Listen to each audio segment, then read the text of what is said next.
Elisha's miracles. Elisha came again to Gilgal. There was a famine in the land, and the sons of the prophets were sitting before him. Now the sons of the prophets, this was a group of people who supported and believed in the work of the prophets. And so generally the majority of God's people had gone astray from him. And yet there was this small group of them who were faithful. And so always that's how it is, that it's a remnant of a remnant. It's just a minority of a minority. Israel was such a tiny nation compared to the others. And even out of them, there was just this small group. And it's difficult to know whether lots of people are going to be saved. Like God told Abraham, your seed, your children will be as many as the grains of sand on the seashore. Or whether in fact not many will be saved, because Paul says that just like most of the Israelites who crossed the Red Sea didn't come into the Promised Land, so that's going to be true of the new people of God.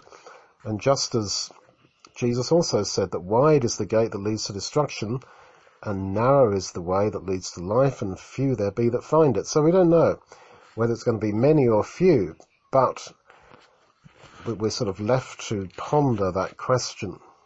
But here you see in these sons of the prophets that again with Israel, it was just a few, even amongst Israel, who were going God's way. It's like Jesus is the fisherman and we are the fish.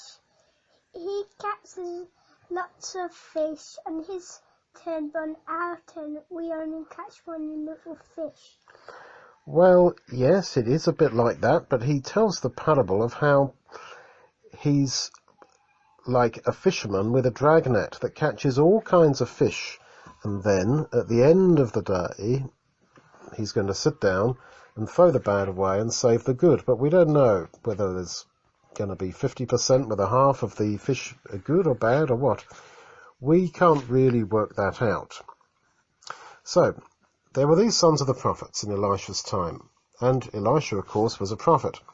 And there was a famine, and he said to his servant, put on the great pot. So they were all sitting there, cooking together, outside, I would imagine. Put on the great pot and boil stew for the sons of the prophets.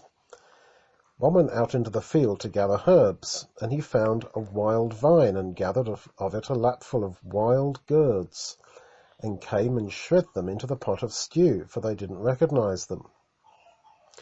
Well, it sounds like that was somebody doing that on purpose.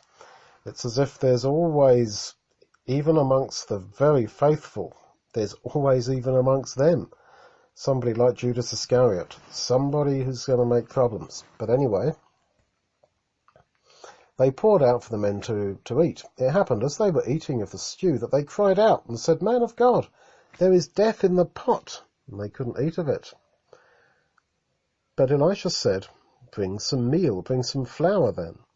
He cast that into the pot and said, pour out for the people that they may eat.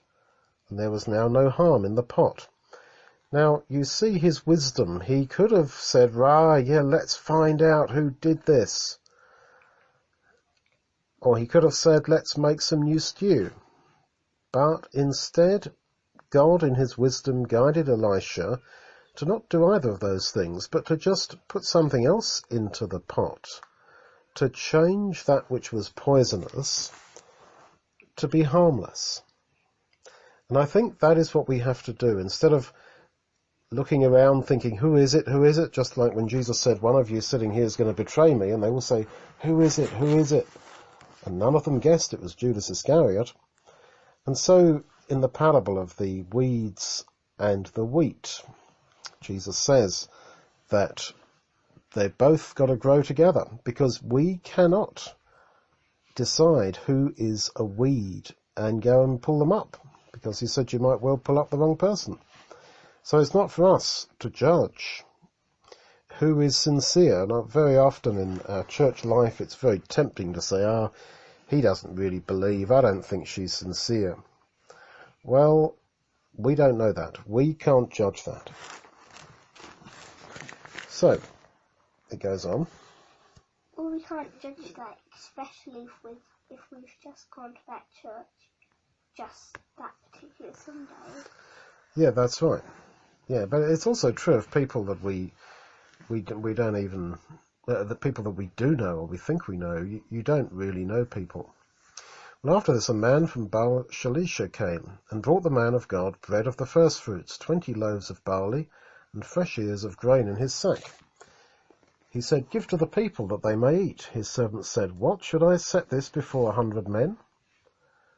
So they had 20 loaves of barley and some fresh ears of grain in a sack. And there were at least 100 of these sons of the prophets. And Elisha's servant Gehazi says, "What? How can we feed 100 people with just 20 loaves of barley?" But he said, "Give the people that they may eat, for thus says the Lord, they will eat and will have some left over." So he set it before them, and they ate and left some of it according to the word of the Lord. Now, of course, that's what Jesus twice did when he fed the huge multitudes of people. He just had even less than that, 5 barley loaves and a few small fishes. And that was enough for all the people, and some was left over. And just as Elisha's servant Gehazi had questioned, well, how is this enough? It's not enough.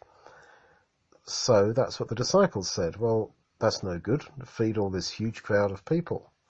So the idea was that the disciples should have learnt from this story. Now, we're hearing this story, and it's not a story like a fable. This is absolutely true. This is what happened.